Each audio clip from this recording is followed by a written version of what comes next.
Yay Networks.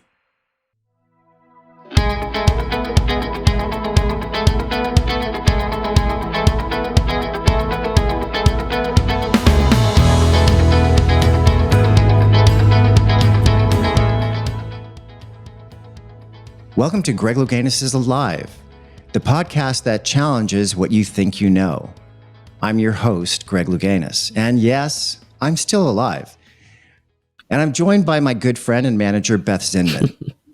Hello, hello. I'm so glad you're alive, by the way. Just want to throw that in. Thank you. And I am so happy to be here with you today. Actually, truth be told, I'm pretty excited.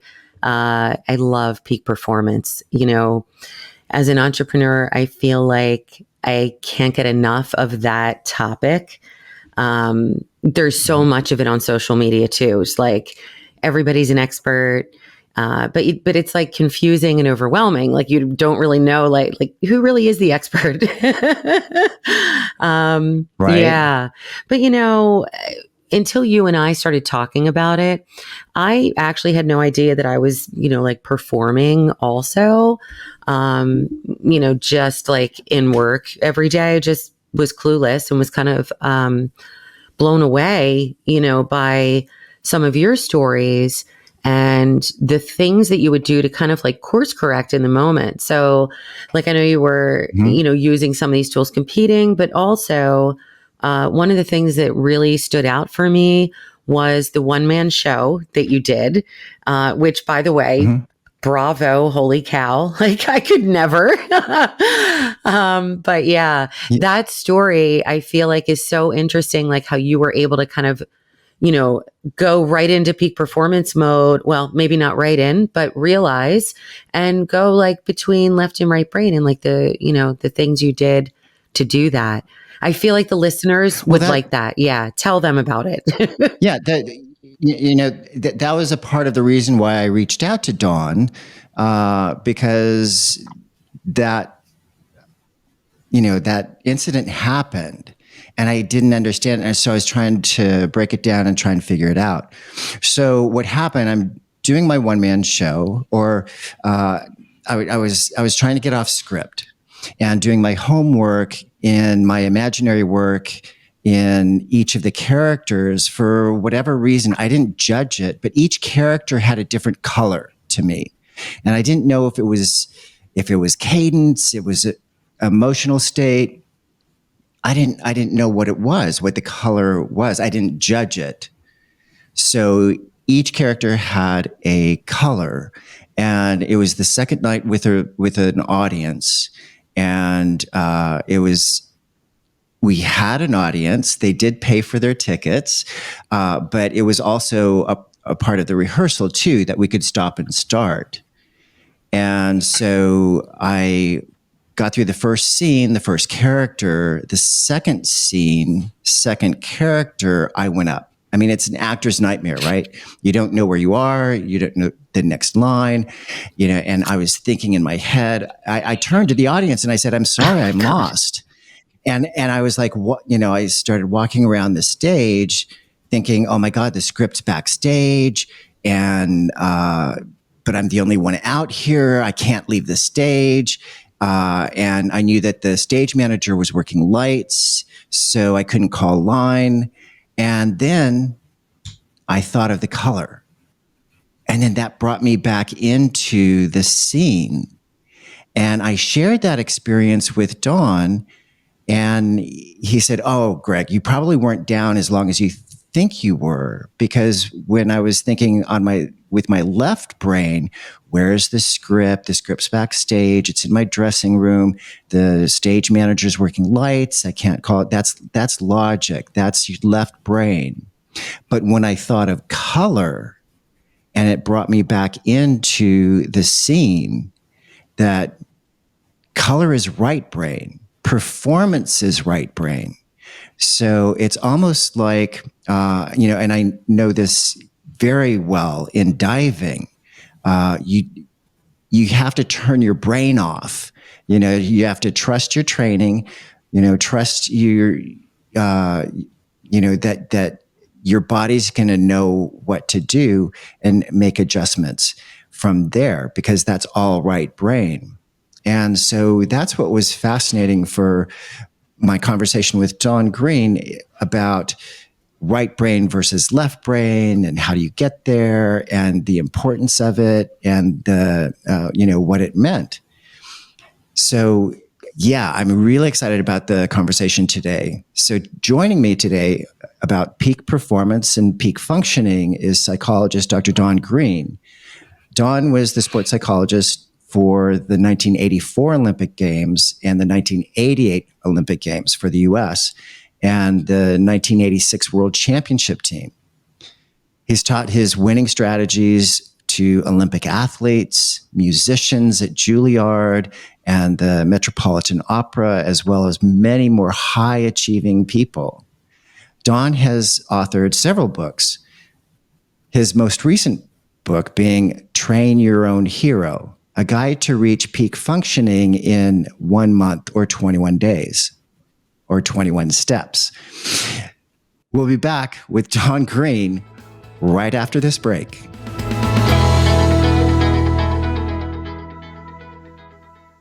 This is the holiday season, and holiday seasons are full of stress, trying to get your shopping done and gifts bought and all that. Sometimes it's hard to keep up with eating healthy and taking care of ourselves. Green Chef has your back. Eat clean the easy way with recipes that help manage your weight and support your wellness goals without skimping on flavor. Nourish your body all holiday long with flavorful meals made with clean ingredients. Choose from 80 plus weekly options that change every week featuring delicious, nutritionist approved recipes. Mix and match meals to meet your lifestyle needs, including your preferences, quick and easy, protein packed, calorie smart, Mediterranean, keto, gluten-free, and plant-based. You don't have to lose track of healthy eating habits during the holidays. Every Green Chef customer gets a free session with our registered dietitian who can walk you through how to make clean eating work for you. Sign up and start your journey towards better health today. I like Green Chef because they do your thinking for you. They organize everything so it's all in one place and you can eat delicious meals that are clean, healthy, and fresh. Go to greenchef.com/60GregPod and use 60GregPod to get 60% off plus 20% off your next 2 months. That's greenchef.com/60GregPod and use the code 60GREGPOD to get 60% off plus 20% off your next 2 months. Green Chef, the #1 meal kit for eating well. Dr. Don Greene. Hey, Greg, nice to see you. Good to see you. Thanks for joining me. Now, okay, take us back. How did we meet and when? We met in 1983 when you were getting ready for the Olympic trials in 84. That's when we met at the pool with Ron O'Brien in Mission Viejo. I was a sports psychologist. I just got out of school, and I just happened to have been a Division I diver. Yeah, you started working with the team. Yes. Now, how did you know that I was using a lot of the tools that you teach, right? Yes. A lot of the tools that I teach in your preparation, and certainly all the visualization that you did when people weren't really doing it, and you were way ahead of your time. Yeah, it was funny because around that time, late 70s, early 80s, the sports psychologist started coming around the pool and saying, "Oh, have you tried visualization and mental imagery?" And I'm like going, "Duh, doesn't everybody do that?" Because I learned it when I was 3. Exactly. I shared that story teacher, with your you. dance teacher. Yes. Yeah, and so that was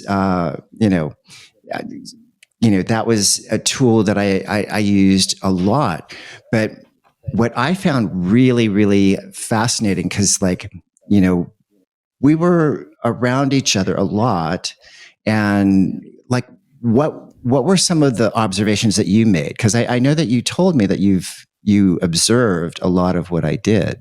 Oh, yeah, very closely. You always came to practice prepared. You were always present, focused. You paid close attention what your coach Ron told you. And you were just, I never saw you not come in prepared or throw away dives. You never did throw away dives. Every dive you did in practice counted for you, just like it was in the finals. And yeah. Yeah, I mean, it was interesting because a lot of that was my own mentality. I would, a lot of divers balk. They're a little off balance on their takeoff and they stop.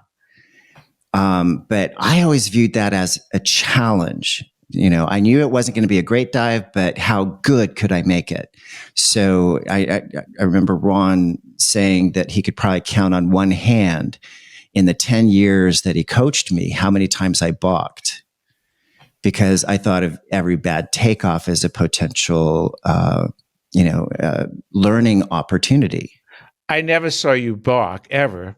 Even in practice, I never saw you balk. And yes, you want to get a great, perfect takeoff, but that's impossible.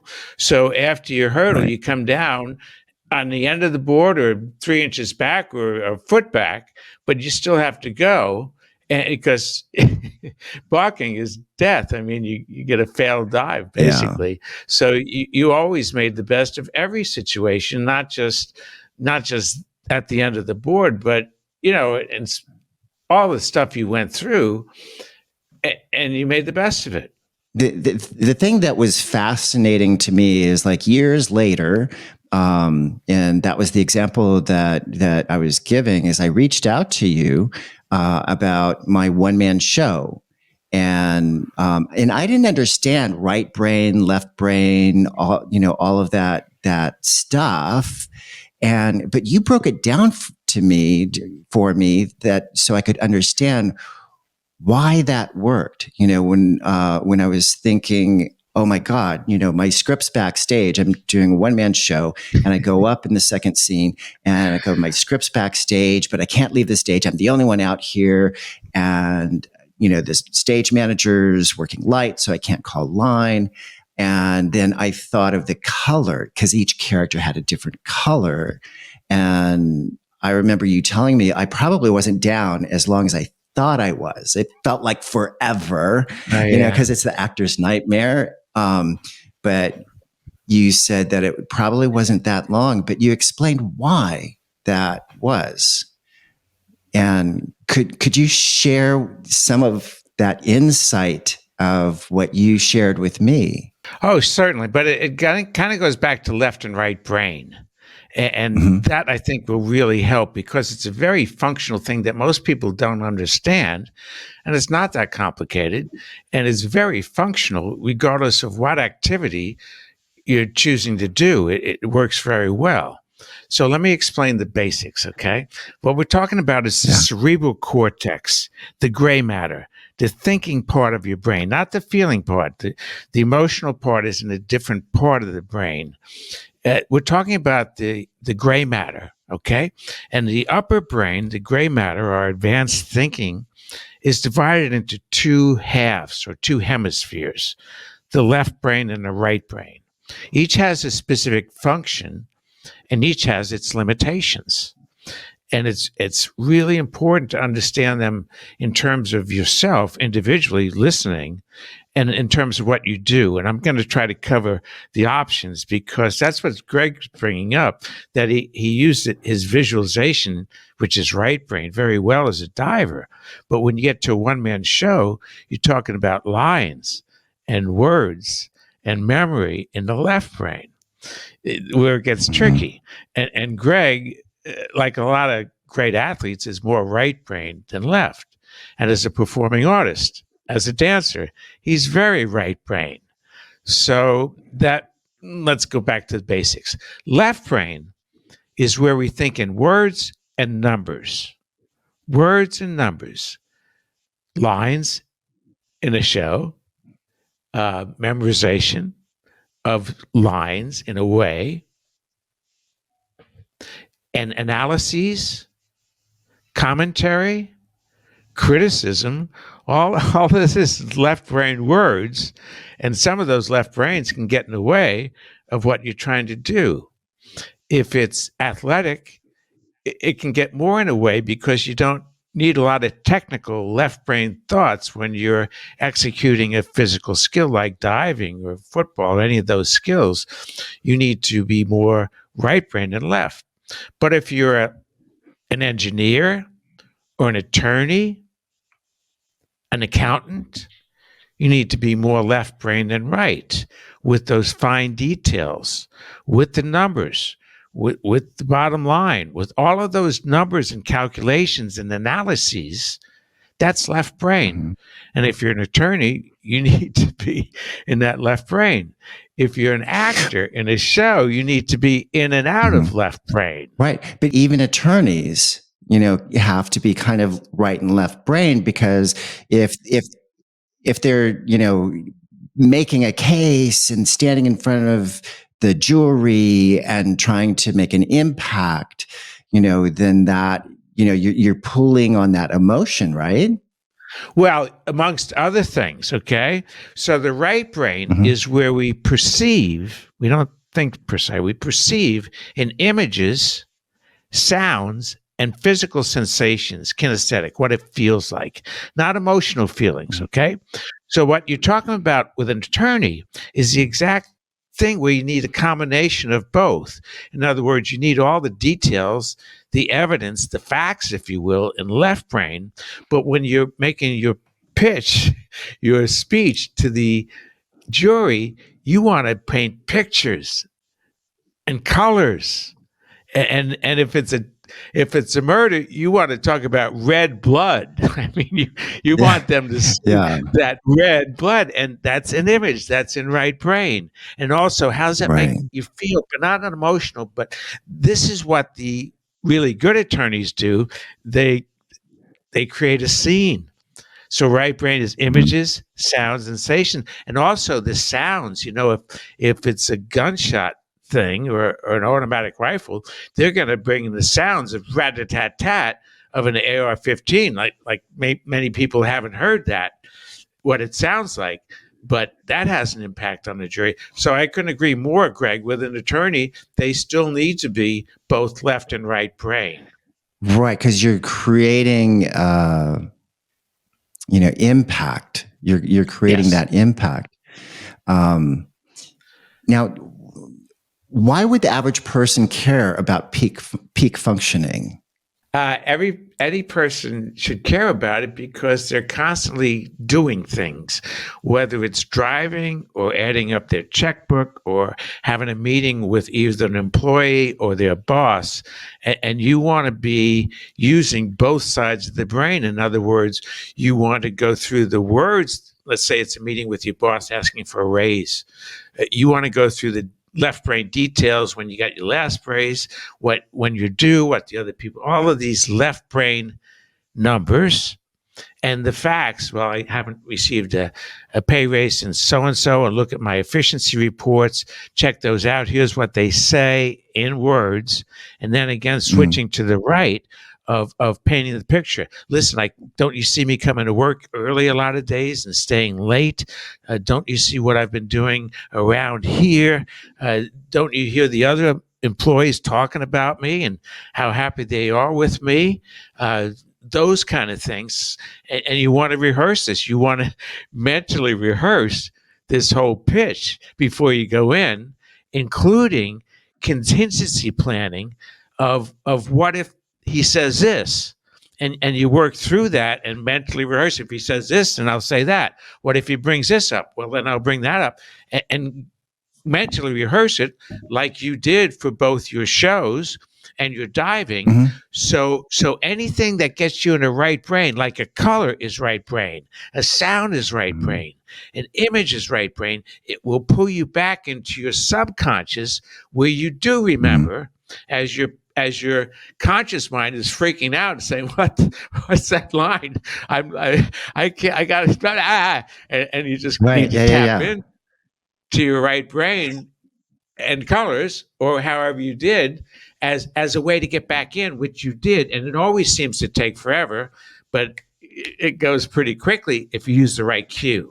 And that's what the color was. Yeah, I mean, it was fascinating because I was having dinner with with this woman who was this concert pianist master, incredible. And we were talking about peak performance, and there was this one concerto that was really challenging. That was very difficult as an artist to perform. And she went to another master and said, "What's the secret? What's the secret of mastering this?"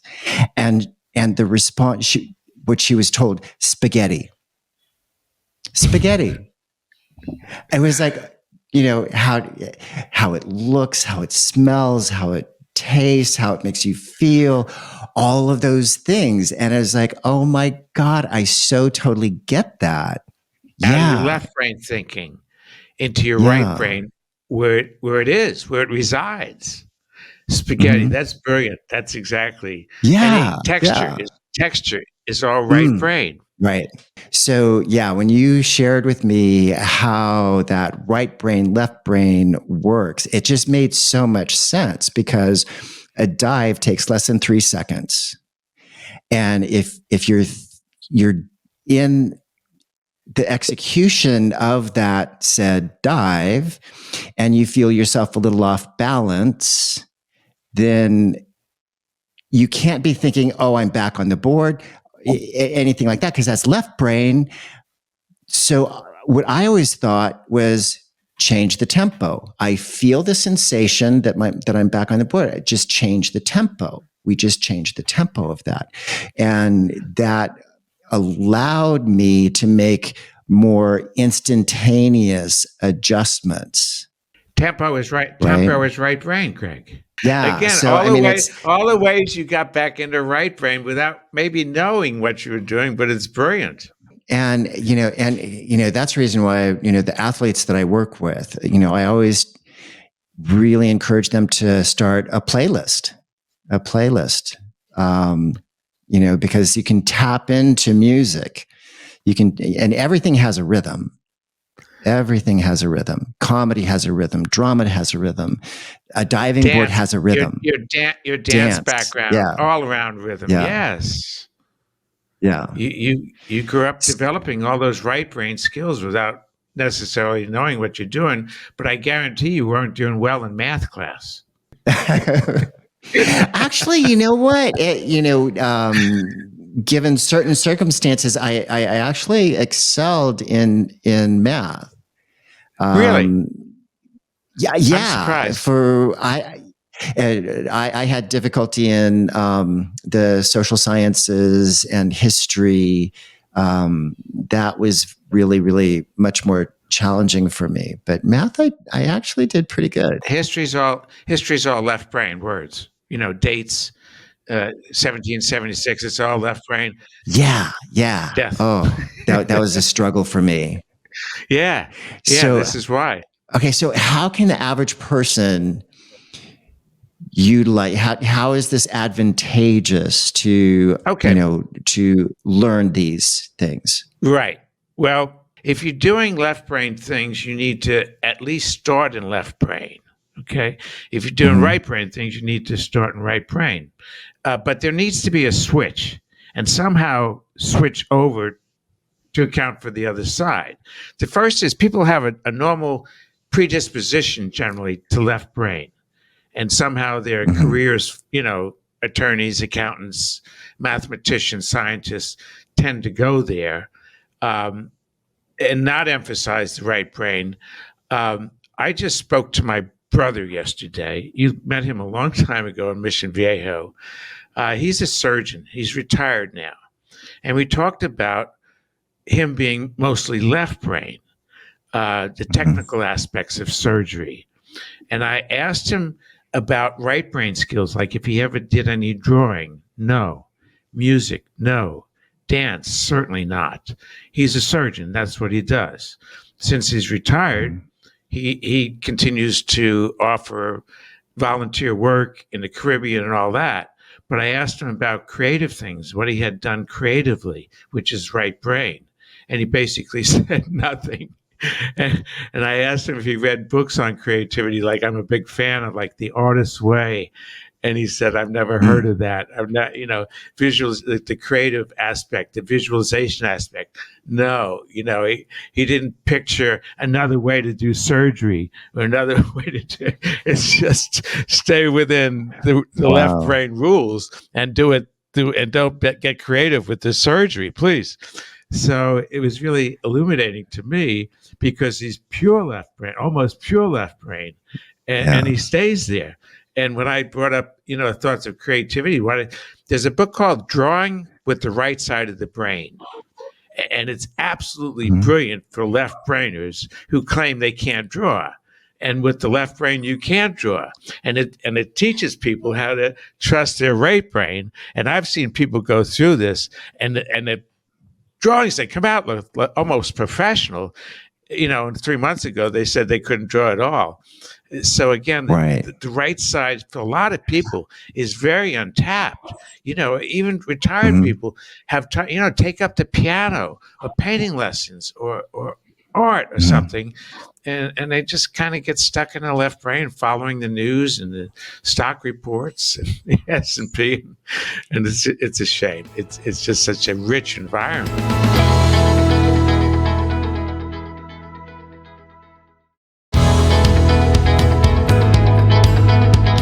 Okay, so what are the benefits? I mean, I can see some as far as right brain creativity, seeing things a little in a different way, yes, which is great for problem solving, and really happiness and joy. People feel better when they're in a happier place. But if you ask people in general what's on their mind, a lot of it is left brain worries and finances and imagining the worst. If this happens, what if my insurance? And that tends to create more problems and unhappiness versus imagining good times in your life, happy times in your life. Right. And very few people do that. Yeah, what comes to my mind is your inner critic. Your inner critic is just so left brain, and we're judging, and we're judging ourselves and others, and that we get so down on ourselves. Whereas moving over to your right brain is more creativity and expression and connection, yes. to be a part of the solution rather than being bogged down by the problems. Well, that's exactly it, because the left brain is the part in words that criticizes, complains, find faults, judging, because those are the worst things your left brain can do, and it does damage. And if you don't, it happens somewhat unconsciously, subconsciously. You don't realize it's going on, but it's going on a lot. And you realize maybe why you're in a bad mood. And you've been thinking about your worries, your complaints, your financial problems, interpersonal problems, problems with your car, whatever it is. And it's bringing you down, and it takes a lot of energy to do that. And if you're interacting with somebody, you won't be fully present because your mind will be drifting off in the left brain and trying to work out those problems. If you're an athlete, it's really can cause problems, especially judgment. Judgment is one of the worst things you can do. And most people, especially perfectionists, are highly judgmental and spend a lot of time in that left brain perfectionism, judgmental.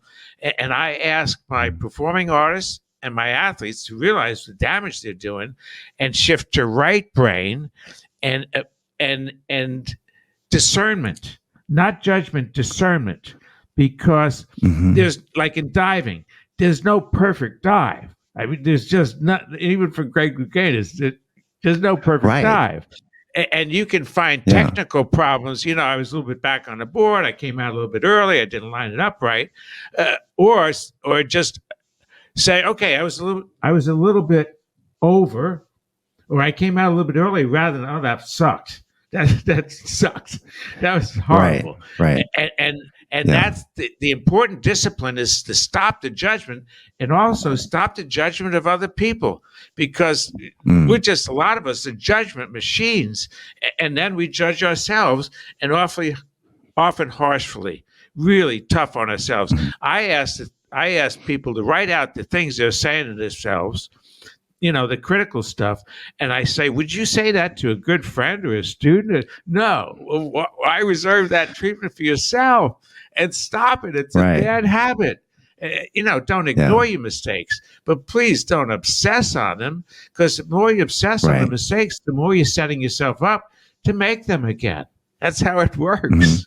The one thing in your book, Train Your Own Hero, that I really appreciated you bringing up is talking to your shadow. That shadow side of, and when what triggered that thought to me was when you said being present. Being present in that moment. How often we allow that shadow to creep in, that judgment, that stuff, to derail us. Exactly. Yeah, to derail us from success. Let me explain quickly. This has come from Carl Jung, Jung, a Swiss psychotherapist, much better than Freud. And he said, basically, we have two major parts of our personality: our persona, which is our public face, the happy face, everything's good, and our shadow, which is behind it, which is the critical side, saying, no, this isn't good, and the negative side. And it's in all of us. Shakespeare said, this darkness in me is mine. We all have a dark side, and it can come out at tough times. And the first step is to realize that none of us are perfect. We all have imperfections in our personalities, and the critic, the shadow, is always there to point out our deficits and our worst parts. And it's one of the worst parts of our personality, and it's real. And we need to reason with it and say, come on, help me out here. I'm trying to do my best, and stop with the criticism. I'm doing my best. I don't need the criticism, and reason with it, and come to terms with it. And that's a large part of my book, is coming to terms with your shadow, because your shadow can be very critical, but it's also very creative, and it also doesn't like to overthink, and it's also very talented. Yeah, that's one thing that I was really struck by our conversations, is that in that shadow, we're so terrified of looking at that, taking a look at that, and investigating that. People are so terrified of it, but that is actually where so much creativity can be. And that's what my book, Train Your Own Hero, goes through, that once you can sit down with your shadow, understand its complaints and early childhood trauma, that's where the shadow originates, in early childhood trauma, whether that's being bullied, or a teacher finding criticism with you, or being abandoned, or a parent abusing you. That's when the shadow starts to form. Being adopted, being in foster care, it's like you don't realize the impact that has, and the effect, because it kind of lives bubbling right under the surface, because we don't want to expose that. And we're afraid of it, because there's a lot of unpleasant memories that we don't want to live again. And I'm learning that just about everybody's had childhood early trauma, and that's when the shadow starts, with a parent or something in school, or a teacher or bully. And because it's unpleasant, we tend to not want to deal with it, and push it down, and suppress it. And it gets resentful of that, and you're ignoring me, and pay attention to me like a kid. Just pay attention to me. And people don't want to because it's ugly and brings up bad memories. But if you're willing to just sit down and go through some of the terrible stuff and acknowledge that your shadow went through bad stuff, then it starts being satisfied that you're paying attention to it, taking it as real. And now, once you get past the tough stuff, then it starts getting into neutral, where it stops opposing your best, and then it gets into what's called the golden shadow, which it wants to share good things with you, and that's where the creativity comes in, because the shadow is the source of creativity. Absolutely. You look at just about any brilliant artist, they've got some darkness in them that they've dealt with and somehow got passed and expressed in their art, whether it's poetry, paintings, music. Absolutely. Billy Joel wrote a song about this called The Stranger, because Billy Joel went through some tough stuff. And if you listen to the song on YouTube called The Stranger, he's talking about this other side of us that we don't fully understand and can cause problems unless we do. Yeah, and the creativity of that, because I remember when we were working and, kind of revealing, that shadow side of, my shadow, he's cheeky and has an incredible sense of humor, and and there's all these other elements that is really very surprising, when you're uncovering all of that stuff. That's exactly it, because it's great stuff that's been pushed down and hidden under the bad parts of the shadow, just wanting to be heard about its complaints. That's exactly it. And once you open that up, oh my God, it leads all sorts of creative pursuits and writing, and just opens up a wonderful Pandora's box of hidden talents and creativity. That's why I'm such a big fan of it. But it's tough work. Most people don't want to even think about their shadow, let alone that it's part of them. And if you look at it, it's caused problems in the past with a lot of athletes that I work with, professionals, that like golfers, hit a shot like, what was that? I haven't hit a shot like that since I was in high school. Or musicians, missing a note that they could eat. What was that? And that was the shadow wanting to get your attention, saying, hey, I'm here, pay attention to me. Yeah. And it causes unforced errors. That's what my book is about. The shadow is a source of unforced errors that most people don't even understand. Like, what was going on there? It's the shadow. Yeah, and it's all about integration. Oh, yes. Integrating those things, embracing the dark, the light, all of those things, and the imperfections, the less than perfect, and embracing them, which is called integration. And that's this whole process that you don't try to get rid of the shadow. You can't, or ignore it. You integrate it as a wonderful part of you that has talents and training. And that's when you become your whole self. And that's when you become your whole self. You incorporate all these different parts of you into what you do. This has been amazing. Dawn, thank you so much for joining me today. This has been wonderful, and sharing this for the audience of, these ideas of right brain, left brain, of addressing our shadow, letting our shadow be seen and acknowledged, and embracing that and integrating, train your own hero.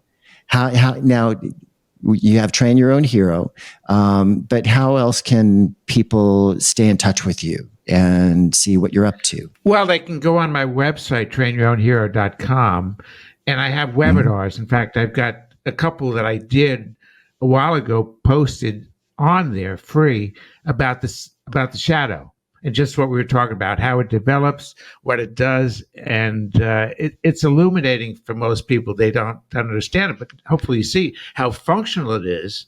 And especially with you, because you've lived in, all these worlds, these different arenas of, diving and dance and acting and one person show and creativity. I mean, you are a personification of combining all these parts into your whole and making it work and continue to work. Thank you so much. Well, thank you so much, Dawn, for joining me. And this was incredible. I enjoyed it, as always. Yeah, thank you. So this is Greg Louganis is Alive, a podcast that questions all the things that you think you know. So tap like, subscribe, so you don't miss an episode, and you can keep up with us. Okay? Thank you for joining us, and namaste.